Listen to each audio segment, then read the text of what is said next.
My brother laughed that I'd grow old and lonely without a family. Now that he lost his, he tried moving into my place. I served him an eviction the next morning. "You'll regret it one day." He said it like it was a fact, like gravity or taxes. No malice, just certainty. My brother had this tone. Calm, measured, just condescending enough that if you called him out on it, he could blink innocently and say, "What? I was just trying to help." It was Thanksgiving 4 years ago when he first said it. I was 33, single, working in product management at a mid-sized company, living in a one-bedroom apartment that I actually liked. No pets, no plants, no roommates. Just peace. "You'll regret what?" I asked, sipping my wine. "Not having a family," he said, motioning to his wife and 2 kids who were screaming over whose turn it was to hold the iPad. "Not having kids. Being alone." My parents nodded along. My mother gave me that long-suffering sigh she reserved for all my life choices. My dad grunted his usual disapproval. "You think this," I gestured toward the chaos, "is a better option?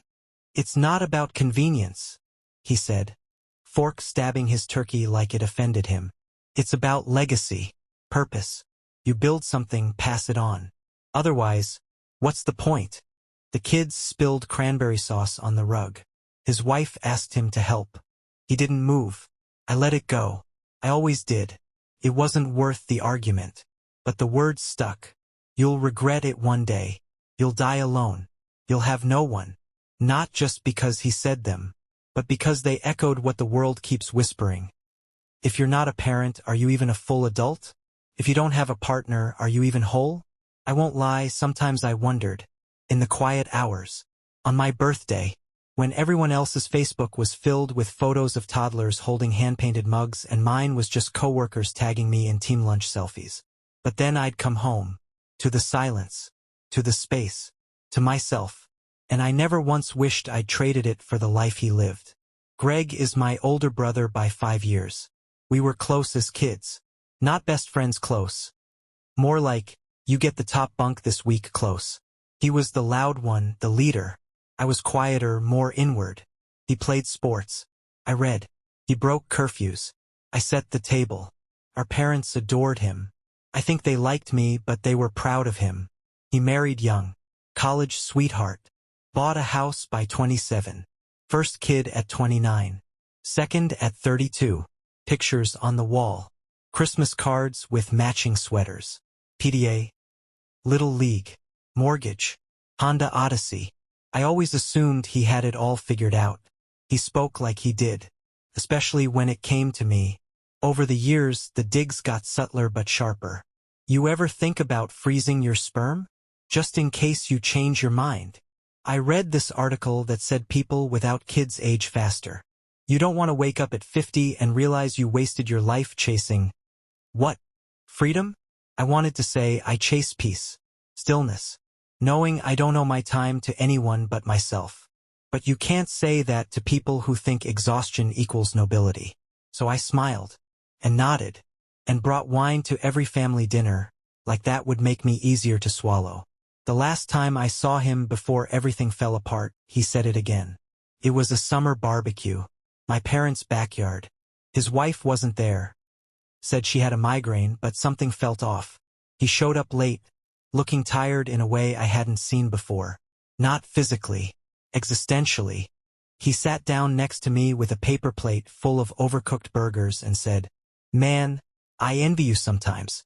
No one asking you for anything. No one depending on you. Must be nice." It was the first time he didn't sound smug. I said, "Isn't that what you wanted?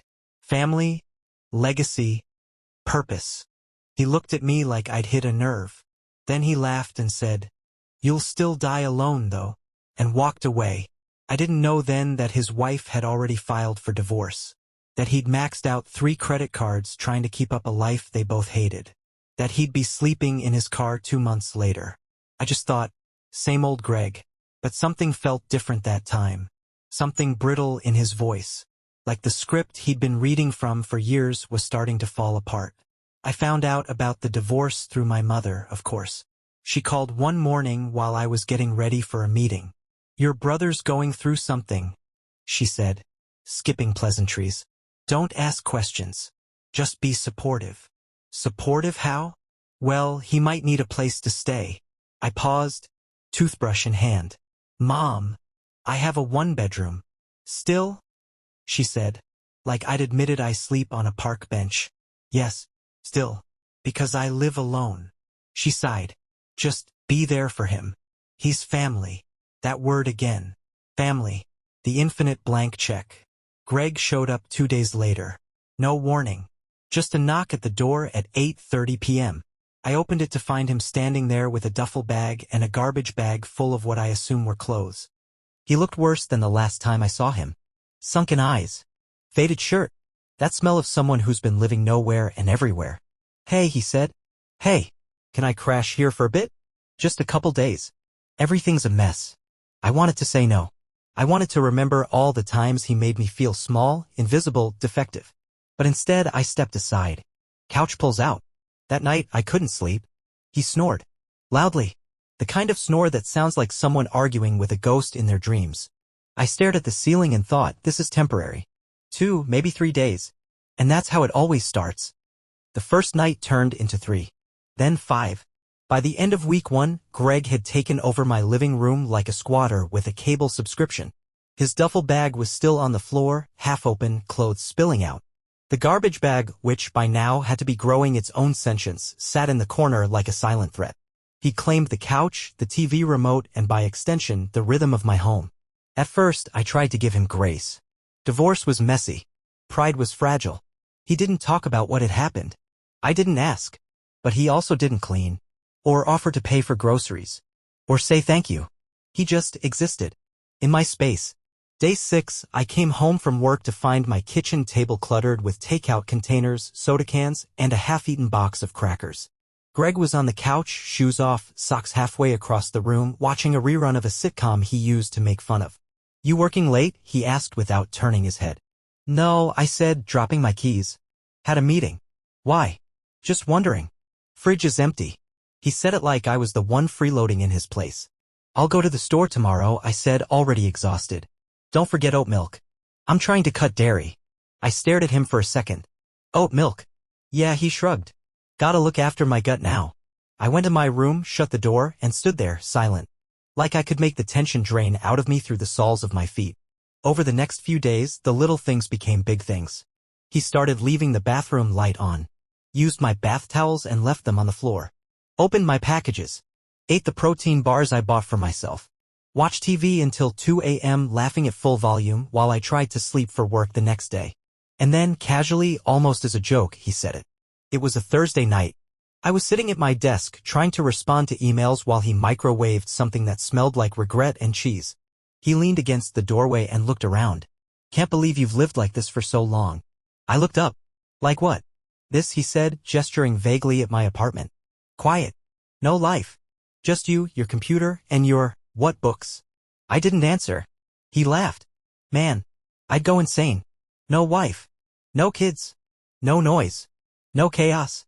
This feels like a hospital waiting room. I turned back to my screen, heart hammering. Not because it hurt, because it still had power. Even after all he'd lost, all that had crumbled around him, he still thought he had the right to look down on me. To define what was valuable. What counted. What mattered. He took a bite of his food and walked away, leaving me with his words and the echo of his contempt. That night, I didn't sleep. I lay in bed, staring at the ceiling, counting the cracks I already knew by heart. I thought about the Thanksgiving comments. The birthday comments. The you'll die alone smirk. I thought about how I let him in. Let him turn my space into his bunker. Let him mock my life from inside it. I realized something that night. This wasn't temporary. This was entitlement in slow motion. By week 2, he started bringing guests over. Not many. Just one friend from work. Loud, braggy guy who called my place quaint and asked if I owned or just got lucky with rent control. They drank cheap beer on my couch and left crumbs everywhere. Greg never asked permission. Just assumed I'd be fine with it. Because why wouldn't I be? He also started inviting himself into my conversations. I was on a Zoom call with a client when he wandered behind me, shirtless, scratching his chest and looking for the remote. Bro, where's the charger for the tablet? I muted myself and stared at him. Can this wait? He blinked. Oh, you working? I didn't answer. He left slowly, like he was the one being inconvenienced. I started staying late at work. Not for the job. Just for the silence.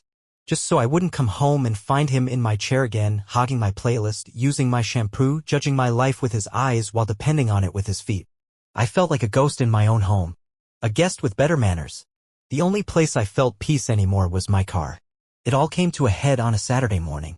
I walked into the kitchen to find Greg on the phone, pacing in front of the window like he was in some office drama. He didn't lower his voice. "Yeah, I'm staying with my brother for now. It's not ideal, man. His place is tiny. Feels like a damn monk cell. I keep telling him to get a real job or find a partner or something, but he seems happy being lonely." I stopped mid-step. He saw me. Paused. Didn't apologize. Just kept talking, turning his back to me like I was part of the furniture. That was it.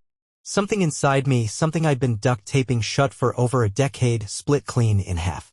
Not rage. Not hurt. Not revenge. Just certainty. He had to go. That night, while he slept, I stayed up Googling tenant law. Wrote a notice. Nothing dramatic. Just a clear, formal document outlining that he had 72 hours to vacate the premises. Printed it. Signed it. I even slid it into a plastic sleeve. Presentation matters. I made coffee the next morning and placed the sleeve on the counter, next to his favorite mug. Then I sat on the arm of the couch and waited.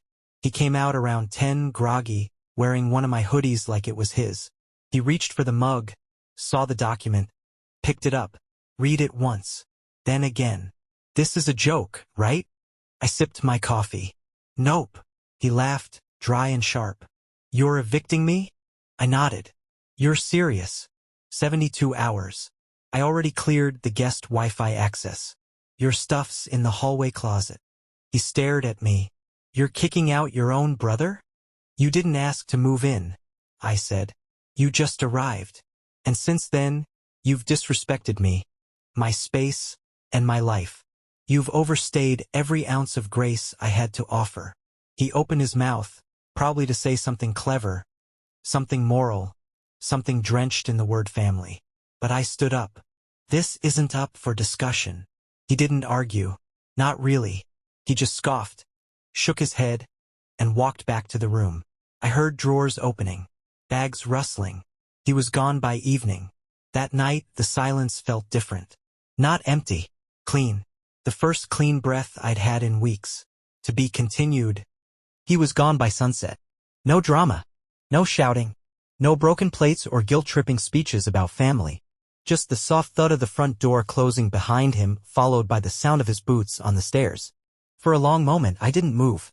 I sat at the kitchen table, fingers wrapped around a mug of coffee gone cold, staring at the space where his duffel bag had sat for nearly 2 weeks. The air felt different still, in a way that wasn't just about noise. It felt mine again. Undisturbed. Undemanded. I expected to feel vindicated. Triumphant. But mostly, I felt tired. Later that night, my phone buzzed. It was my mother. No greeting. No context. MOM, that was cruel. I stared at the message for a while. Not surprised. Not even hurt. Just disappointed in how predictable it all was. I didn't reply. She sent another one a few minutes later. MOM, he's your brother. He's going through a lot. You couldn't let him stay a little longer? And there it was. The script. The old, dusty script that had been handed to me since I was a kid. The one that said, be understanding. Be accommodating. Be smaller, quieter, less of a problem. Let the louder ones take up space. Let the golden sun fall apart in your hands, but don't you dare drop him. I opened the chat. My thumbs hovered. I almost typed something polite. Something passive. Instead, I typed. Me, he stayed 13 days without asking. He disrespected my home and my life every day he was here. I let it slide. I gave him time. I didn't get the same when I needed support. I was mocked. Repeatedly. And in my own space? That's where it ends. I hit send. No response. And that silence? Felt like the first honest thing between us in a long time. I didn't hear from Greg for over a week. I thought maybe he was angry. Or ashamed. Or both. I wasn't looking for an apology. I didn't need him to get it. I just needed the pattern to stop. The truth was, this wasn't about the couch or the oat milk or even the garbage bag he never unpacked. It was about a lifetime of being told, implicitly and explicitly, that my life was less than because it didn't look like his. That my peace was a placeholder. That my choices were just mistakes in disguise. And I had swallowed that message for so long that even after everything, even after he lost the very structure he once used to measure my worth, he still felt comfortable judging me from my couch. The couch I bought. In the apartment I worked for. With the silence I chose. 2 Saturdays later I got a knock at the door. I wasn't expecting anyone. I paused with my mug halfway to my lips. The knock came again, lighter this time. When I opened the door, Greg was standing there. Not with bags. Just himself. And a bottle of wine. It wasn't expensive. It wasn't a peace offering. It was awkward. A little desperate. Human. Hey, he said. Do you have a second? I leaned on the doorframe. What's up? He looked down at the bottle, then back at me. I'm not here to move in. Promise. I raised an eyebrow. He cracked a small smile. I wanted to say I'm sorry. Silence. I didn't rush to fill it. I let it sit. He cleared his throat. I didn't realize how much of an asshole I was being. Or maybe I did and just thought I could get away with it. That sounds more accurate, I said. He nodded, eyes down. I was scared, he said. Losing the house. The kids. The routine. It was like everything I thought made me just evaporated. He looked up. And instead of dealing with that, I clung to whatever made me feel superior. Even if it meant putting you down. There it was. No excuses. Just truth. I let him in. We sat on the balcony. It was early evening, the golden hour was softening the skyline, and the city buzz was muted, distant. He poured 2 glasses. We clinked them without ceremony. For a few minutes we said nothing. Then he spoke again. I used to think you were lonely. I stayed quiet. But now I think I was just projecting. My house was loud, yeah? But it was chaos. Screaming kids. Resentful silences. My wife and I hadn't really talked in over a year. He took a slow sip. You came home to yourself. I came home to a cage. I watched him as he said it, no performance. Just regret. And I judged you for it, he added. Because I didn't understand how someone could live without noise and still feel whole. I looked out at the city. I didn't always feel whole, I said. But I built something. Brick by brick. Not flashy. Not loud. But mine. He nodded. I see that now. We didn't hug. We didn't cry. We just sat there until the bottle was empty and the night settled in. Eventually he stood. Thanks for listening, he said. I'll get out of your hair. I walked him to the door. As he opened it, he paused. I'm staying with a buddy for now. Looking at places next week. Good, I said. He hesitated. If I get my own couch. You'd visit? I smirked. If there's oat milk in the fridge. I'm not coming. He laughed. For the first time in a long time, it sounded real. When the door closed, I didn't feel drained. I felt right. Not restored. Not redeemed, just clear. For the first time in years, Greg and I had spoken without roles. Without the old family scaffolding. Not older brother and younger brother. Just 2 men. With their own choices. Their own lives. Mine didn't need to be justified anymore. And his was finally his to carry. It's been 2 months since Greg left. The apartment feels intact again.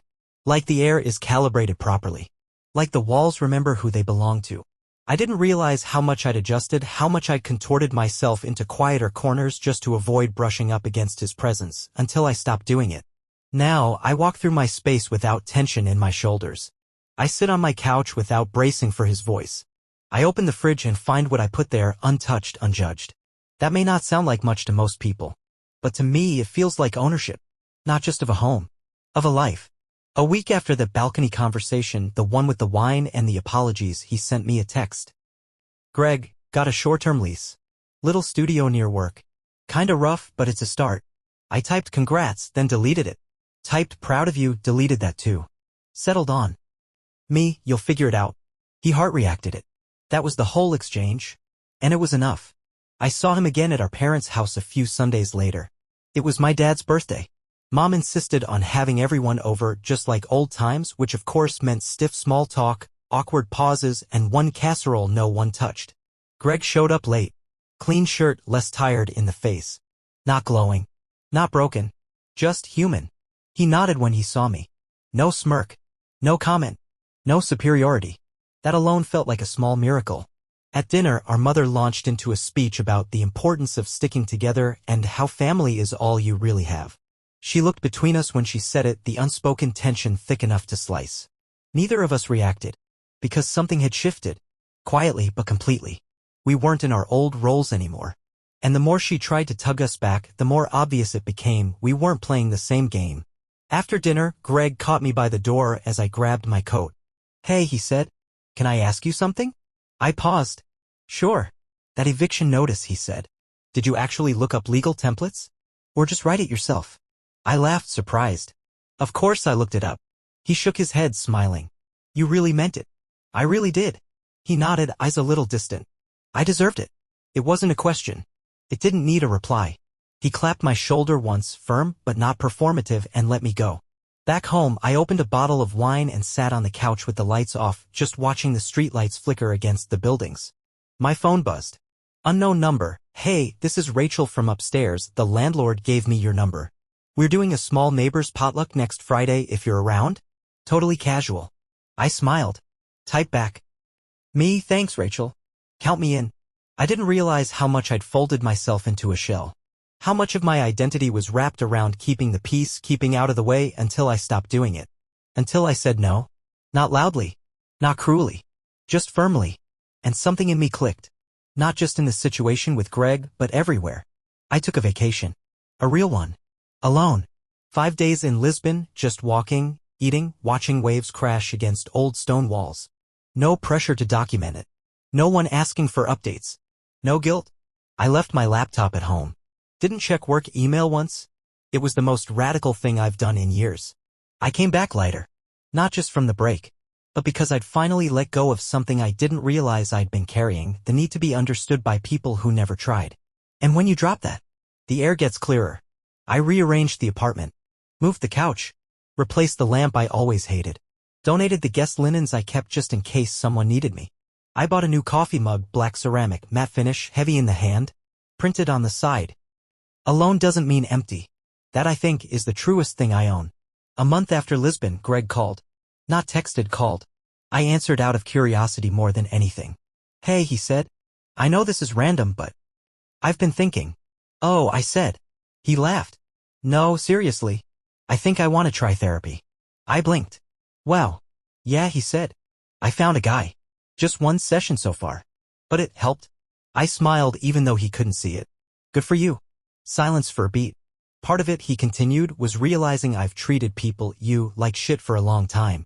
Not because I didn't care. Just because I thought I was supposed to have all the answers. And when that fell apart..." Another pause. I panicked. Took it out on the one person who never made me feel small. Which was ironic because I think I spent years trying to make you feel that way. I sat with that. Not out of awkwardness. Out of respect. Finally, I said, "Thanks for saying it. I mean it. I know. We didn't linger. Didn't plan a hangout or dive into old wounds. Just two brothers on opposite ends of the call with a little more light between them than before. And that was enough. I'm not naive. I know patterns don't vanish overnight. But I also know this. I will never go back to being the quiet one who bends. Not to keep the peace. Not to earn love. Not even to avoid conflict. Choosing myself is not selfish. It's sacred. Sometimes I still hear his old words in my head. You'll grow old and lonely. You'll have no one. You'll regret it one day. But then I wake up to the quiet hum of my apartment, make my coffee, water the plant I somehow haven't killed, and step out into a world I built on my terms. And I realize, I am not alone. I am free.